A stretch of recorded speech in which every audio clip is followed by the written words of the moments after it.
दुनिया में एक ऐसी जगह भी मौजूद है जहां फितरत इंसान से बहुत ज़्यादा ताकतवर है, जहां के जंगल इतने घने और गहरे हैं कि सूरज की रोशनी भी बमुश्किल ज़मीन तक पहुंचती है, जहां हवा में नमी के साथ सदियों पुरानी ज़िंदगी की खुशबू महसूस होती है और हर तरफ ऊंचे दरख्त, गहरी खामोशी और एक ऐसी दुनिया जो कि वक्त के साथ बदलना भूल चुकी है। यहाँ कुछ ऐसी स्पीशीज़ रहती हैं जो कि दुनिया में किसी और जगह पर नहीं पाए जाते। रेयर परिंदे, अनोखे जानवर और समुंदर के नीचे रंगीन कोरल रीफ जो इस जगह को और भी ज़्यादा खूबसूरत बनाते हैं। मगर इस जंगल का सबसे बड़ा राज वहाँ के रहने वाले लोग हैं, ऐसे कबाइल जो कि अभी तक मॉडर्न दुनिया से बहुत दूर फितरत के कानून के मुताबिक अपनी ज़िंदगी गुजार रहे हैं।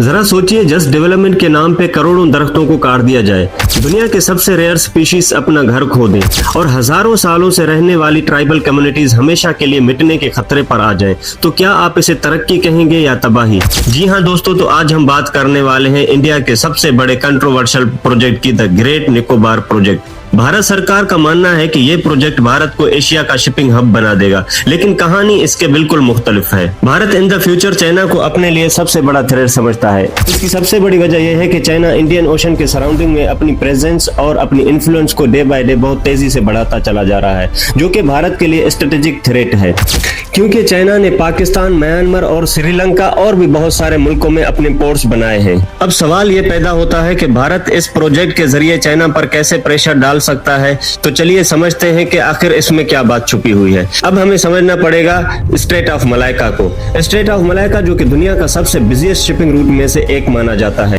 यहाँ से दुनिया का तकरीबन 30% ट्रेड और चाइना का 75 से 80% ट्रेड गुजरता है। स्ट्रेट ऑफ मलाइका जो कि ग्रेट निकोबार से करीबन 150 से 200 किलोमीटर की दूरी पर है। इन द फ्यूचर अगर चाइना और भारत के दरमियान कॉन्फ्लिक्ट जैसा माहौल पैदा होता है या इन दोनों कंट्रीज के दरमियान टेंशन बढ़ती है, तो भारत इस रूट के जरिए चाइना पर बहुत ज्यादा प्रेशर डाल सकता है। अगर दूसरी तरफ देखा जाए तो environmental experts, scientist, tribal leaders और ह्यूमन राइट ऑर्गेनाइजेशन का कहना है कि ये प्रोजेक्ट नेचर, इंसानियत और लोकल कल्चर के लिए एक बहुत बड़ा थ्रेट है। तो आखिर सच क्या है?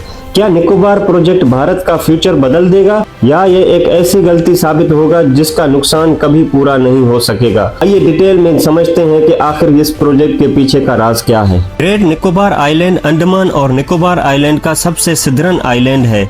ये हिंदुस्तान के मेनलैंड से बहुत दूर इंडियन ओशन में वाक़या है। इस आइलैंड की खास बात यह है कि ये स्ट्रेट ऑफ मलाइका के बिल्कुल करीब है। स्ट्रेट ऑफ मलाइका जो कि दुनिया का सबसे बिजिएस्ट शिपिंग रूट में से एक माना जाता है। हर साल लाखों कंटेनर्स और ऑयल टैंकर्स यहाँ से गुजरते हैं। जो मुल्क इस रूट के करीब मजबूत पोर्ट्स रखता है उसे ट्रेड और सिक्योरिटी दोनों में बहुत ही ज्यादा फायदा होता है। इसी स्ट्रेटेजिक इम्पोर्टेंस की वजह से भारत सरकार ने द ग्रेट निकोबार को एक ग्लोबल ट्रेड और हब बनाने का प्लान तैयार किया है। इस प्रोजेक्ट का official name integrated multi modal development of great Nicobar island है। ये प्रोजेक्ट तकरीबन 81,000 करोड़ या करीबन 10 मिलियन US डॉलर का है। इस मेगा प्रोजेक्ट के अंदर कई बड़े इकदाम शामिल हैं, जिनमें से गलाथिया बे में एक मेगा कंटेनर पोर्ट्स, एक green field international airport, 450 MV का एक पावर प्लांट और एक नया smart city, hotel, resorts, industrial zone और एक क्रूज टर्मिनल बनाया जाएगा। प्रोजेक्ट के मुकम्मल होने के बाद इस रीजन में तकरीबन 6.5 लाख से ज्यादा लोग बसाए जा सकते हैं। भारत सरकार के मुताबिक इस प्रोजेक्ट के 3 मेजर फायदे हैं। पहला है strategic importance. China Indian ocean में अपनी इन्फ्लुएंस को बढ़ाता जा रहा है। ऐसे में ग्रेट निकोबार में स्ट्रॉन्ग पोर्ट और एयरपोर्ट भारत को मिलिट्री और नेवल एडवांटेज दे सकता है। दूसरा है इकोनॉमिक ग्रोथ। पोर्ट से इंटरनेशनल शिपिंग और ट्रेड में बहुत फायदा हो सकता है। तीसरा है एम्प्लॉयमेंट, जिससे नई जॉब्स और बिजनेस अपॉर्चुनिटीज पैदा होंगी। जाहिरी तौर पर यह प्रोजेक्ट बहुत प्रोमिसिंग लगता है, लेकिन असल कहानी यहाँ से शुरू होती है। इस प्रोजेक्ट के लिए तकरीबन 165 स्क्वायर किलोमीटर फॉरेस्ट को साफ किया जाएगा। ये इतना बड़ा एरिया है कि आप अंदाजा लगाएं, इस रीजन से तकरीबन 1 करोड़ से भी ज्यादा पेड़ काटे जाएंगे। इससे न ही सिर्फ जंगल खत्म हो जाएगा बल्कि लेदर बैक टर्टल का वजूद भी खतरे में पड़ जाएगा। ग्रेट निकोबार का गिलाथिया बे दुनिया का सबसे इम्पोर्टेंट नेस्टिंग साइट में से एक माना जाता है। लेदरबग सी टर्टल के लिए, जो कि दुनिया का सबसे बड़ा समुद्री कछुआ है। अगर पोर्ट्स यहाँ बना तो इन कछुओं की ब्रीडिंग मुतासिर होगी, आर्टिफिशियल लाइट इनको कंफ्यूज करेंगी और बड़ी शिप ट्रैफिक उनकी सर्वाइवल को मुश्किल बना देगा। इसके साथ साथ कोरल रीफ का भी बहुत बड़ा नुकसान होगा। पोर्ट्स कंस्ट्रक्शन के दौरान ड्रिगिंग होगी, जिससे मिट्टी समुद्र के अंदर जाएगी। कोरल रीफ डैमेज होंगे, जो कि समुद्री जिंदगी की बुनियाद होते हैं। मजीद ये कि यहाँ पर पाए जाने वाले रेयर जानवर, बर्ड्स और इंसेक्ट्स भी खतरे में पड़ सकते हैं, क्योंकि ये स्पीशीज दुनिया में कहीं और नहीं मिलती। अगर इसके अलावा देखा जाए, ग्रेट निकोबार में दो बड़ी अहम कम्युनिटी, जिसमें शोम्पिंग, जो कि जंगल में रहने वाली सेमी नोमैडिक ट्राइब है, और निकोबारीज ट्राइब, जो कि आइलैंड की ट्रेडिशनल कम्युनिटीज है। ये लोग सदियों से अपनी रिवायत के मुताबिक जिंदगी गुजार रहे हैं, लेकिन अभी यहाँ पॉपुलेशन एक्सप्लोशन का खतरा है। अभी आइलैंड की पॉपुलेशन करीबन 8000 लोग की है, लेकिन प्रोजेक्ट मुकम्मल होने के बाद इस रीजन में 6.5 लाख लोग बसाए जाने का इम्कान है। यानी कि इसकी वजह से यही लोकल कम्युनिटीज अपने घर में ही माइनॉरिटीज बन जाएंगी। नए लोग आने की वजह से डिजीजेस का खतरा, जमीन का नुकसान और कल्चर का खात्मा भी हो सकता है।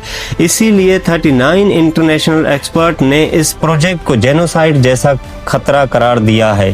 फॉरेस्ट राइट एक्ट के मुताबिक ट्राइबल कम्युनिटीज की इन्फॉर्म्ड कंसेंट जरूरी होती है, लेकिन रिपोर्ट्स के मुताबिक ग्राम साबा अटेंडेंस बहुत कम थी और प्रॉपर कंसोलेशन पर सवालात उठाए गए हैं। ह्यूमन राइट ऑर्गेनाइजेशन ने भी इस प्रोसेस पर शदीद तनकीद की है।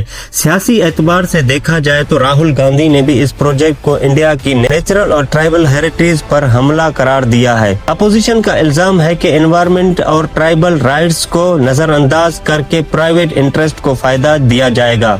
दूसरी तरफ भारत सरकार का जवाब है कि स्ट्रेटेजिक इम्पोर्टेंस बहुत ज्यादा अहम है, एनवायरमेंटल सेफगार्ड मौजूद हैं और कंपलसरी प्लांटेशन की जाएगी। एक और बड़ा खतरा नेचुरल डिजास्टर का है, क्योंकि great Nicobar earthquake prone zone में है और 2004 की सुनामी ने यहाँ पहले ही बहुत ज्यादा नुकसान पहुँचाया था। एक्सपर्ट के मुताबिक इतना बड़ा इंफ्रास्ट्रक्चर डिजास्टर के वक्त बहुत ही रिस्किया हो सकता है। पहले ही बहुत ज्यादा नुकसान पहुँचाया था। एक्सपर्ट के मुताबिक इतना बड़ा इंफ्रास्ट्रक्चर डिजास्टर के वक्त बहुत ही रिस्किया हो सकता है। ग्रेट निकोबार का फैसला सिर्फ एक आइलैंड का नहीं, पूरे हिंद ओशन का मुस्तकबिल का फैसला है। सवाल अब भी वही है कि तरक्की की कीमत क्या होनी चाहिए। एक तरफ दुनिया का सबसे अहम समुद्री लोकेशन और दूसरी तरफ हज़ारों साल पुरानी फितरत। आने वाले सालों में ये प्रोजेक्ट भारत की ताकत बनेगा या एक ऐसी कहानी जो कि दुनिया हमेशा के लिए याद रखेगी।